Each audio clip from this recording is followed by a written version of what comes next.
ধুন্ধুমালি মহাশয়, দ্বারকাধীশ কৃষ্ণের বিষয়ে আরো কথা বলুন।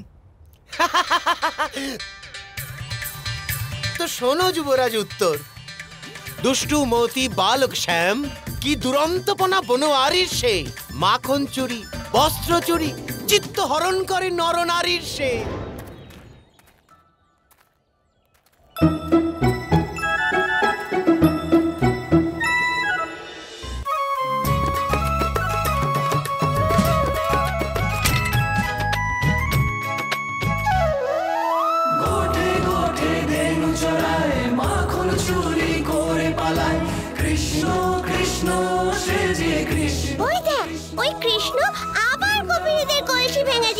এবার সাজা পাবে কৃষ্ণ।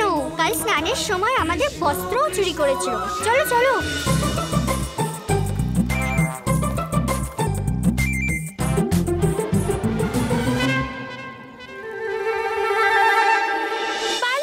বিশ্ব সংসারের সেই তো বিধাতা, তুমি গিরিধারী।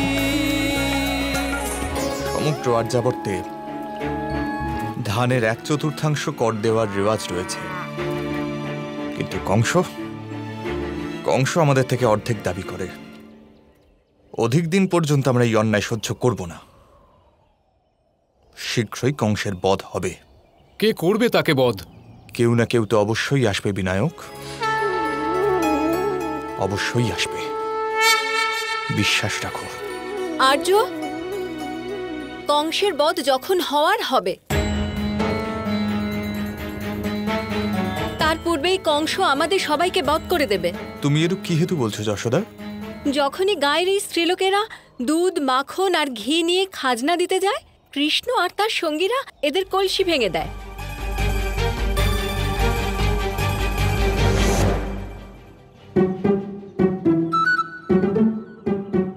কৃষ্ণ, এখানে এসো। নিন আর্য, জিজ্ঞেস করুন পুত্রকে। এখন এরা সবাই কি করবে? কোথা থেকে আনবে এত পরিমাণ মাখন? কিন্তু পিতাশ্রী, আমাদের ভূমি, আমাদের গাভী, দুধ দধি মাখন সব আমাদের। আর কংস কেন খাবে সেটা? এ তো উচিত নয়, তাই না?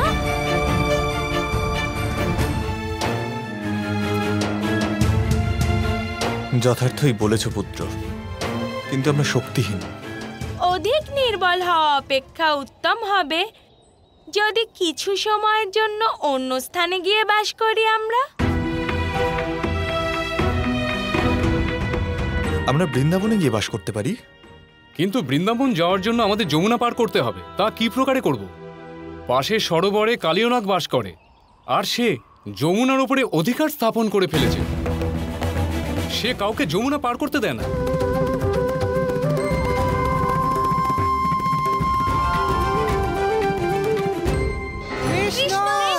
কৃষ্ণ, কৃষ্ণ, এরূপ সাহস করো না। কৃষ্ণ,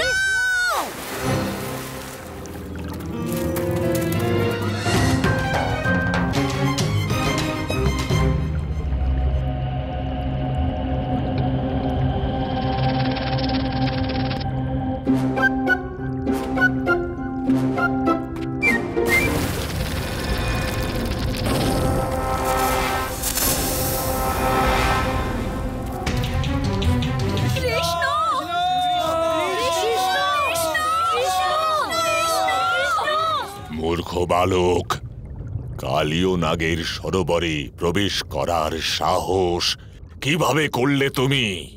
এই জলের উপর সবার অধিকার আছে কালিয়। তুমি শীঘ্রই এই স্থান ত্যাগ করে চলে যাও, অন্যথা তোমাকে দণ্ড দিতে হবে।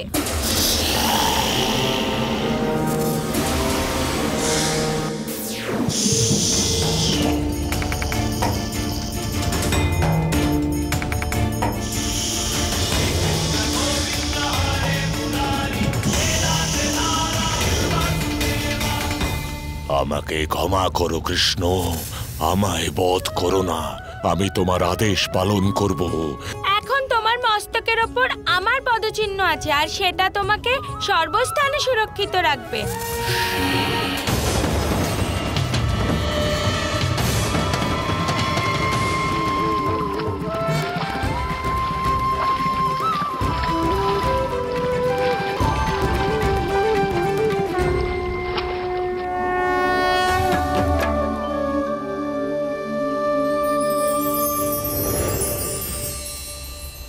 এত বড় সাহস বাসুদেব মহাশয়! আপনি জানতেন আপনার হাতে কালিয়ার পরাজয় হবে? অবশ্যই জানতাম পুত্র। ঈশ্বর আমাকে বিশেষ শক্তি প্রদান করেছেন। জানতে চাও সে কোন শক্তি? প্রয়াস করার শক্তি। কিন্তু মামাশ্রী, প্রয়াস তো সব লোকেই করে। যথার্থ কথা বলছো সুতোষম। প্রয়াস তো সবাই করতে পারে, আর প্রয়াস করাই আবশ্যক। যে কোনো প্রচেষ্টায় সফলতা আর বিফলতার সম্ভাবনা অর্ধেক অর্ধেক হয়। কিন্তু যে প্রয়াসই করে না, সেখানে তো কেবলমাত্র বিফলতাই প্রাপ্ত হয়। স্মরণ রেখো পুত্রগণ, কারো অন্যায়, অত্যাচার আর অধর্মের বিরুদ্ধে সংঘর্ষের প্রয়াস করার কারণে একটি হানি হতে পারে, অধিক থেকে অধিকতর মৃত্যু। কিন্তু কোনো ভয় অথবা মোহ হেতু প্রয়াস না করার কারণে দুটি হানি অবশ্যই হয়। আমাদের আত্মা দুর্বল হয়ে পড়ে, আর অধার্মিকদের অধর্ম বৃদ্ধি পায়। আরও গাথা শোনান ধুন্দুমালি মহাশয়। বৃন্দাবনে সঙ্গীত জাগলো, উৎসব জাগলো প্রতি অঙ্গনে, হাসি ফুটলো, সুখ স্নেহ জাগলো, ভাগ্য জাগলো যদুবংশতে।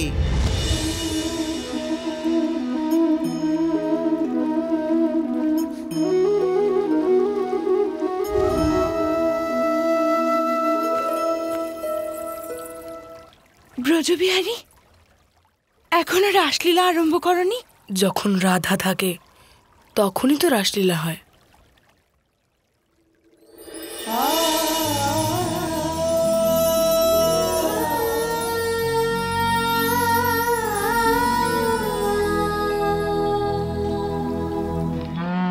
আমাদের গ্রামের সবার তরফ থেকে কেবল 100 গাভী দান করতে পারি আমরা ব্রাহ্মণ দেবতা। অসম্ভব নন্দ মহাশয়, আপনাকে 1 সহস্র গাভী দান করতে হবে। আপনি ভগবান ইন্দ্রের প্রকোপের স্বরূপ জানেন না নন্দ? যদি আপনি ভগবান ইন্দ্রের বিরোধ করেন তবে দণ্ডের অংশীদার হবেন। সমস্ত সমাজ ভগবান ইন্দ্রের যজ্ঞে দান দেয়, কেবল আপনি নন। অর্থাৎ ভয় হেতু আমরা যজ্ঞ করে থাকি ব্রাহ্মণ পূজারী, কিন্তু ভয় তো অন্তর থেকে মানুষকে দরিদ্র করে। তুমি এখনো নাবালক পুত্র, ভগবান ইন্দ্রের প্রকোপ তুমি দেখোনি। আষাঢ় মাসের পূর্ণিমা তিথিতে যজ্ঞ আরম্ভ হবে নন্দ মহোদয়। আপনি গ্রামের সবাইকে নিয়ে উপস্থিত হয়ে যাবেন। কিন্তু পিতাশ্রী, পূজনীয় তো সেই হয় যে জীবনের মূল ভিত্তি। তুমি কি পরামর্শ দিতে চাইছো কৃষ্ণ? যেখানে আমাদের গাভীরা সমৃদ্ধ হয়, সেই গোবর্ধন পর্বতেরই পূজা করা উচিত হবে পিতাশ্রী। আমরা ভগবান ইন্দ্রের যজ্ঞও নিশ্চয়ই করব, কিন্তু তখনই যখন স্নেহ আর আদর থাকবে। ভয় দ্বারা পূজা হয় না পিতাশ্রী।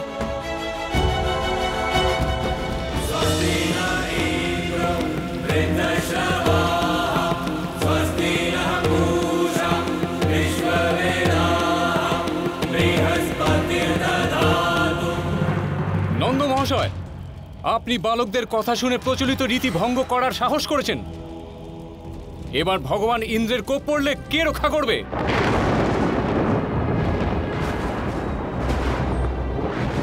দেখুন নন্দ মহাশয়, আর বলুন কার সামর্থ্য ইন্দ্র অপেক্ষা অধিক এখানে? শ্রদ্ধার সামর্থ্য ঈশ্বর অপেক্ষা অধিক হয় পিনাক মহাশয়। আমরা গোবর্ধন পূজা বন্ধ করব না।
মহাভারত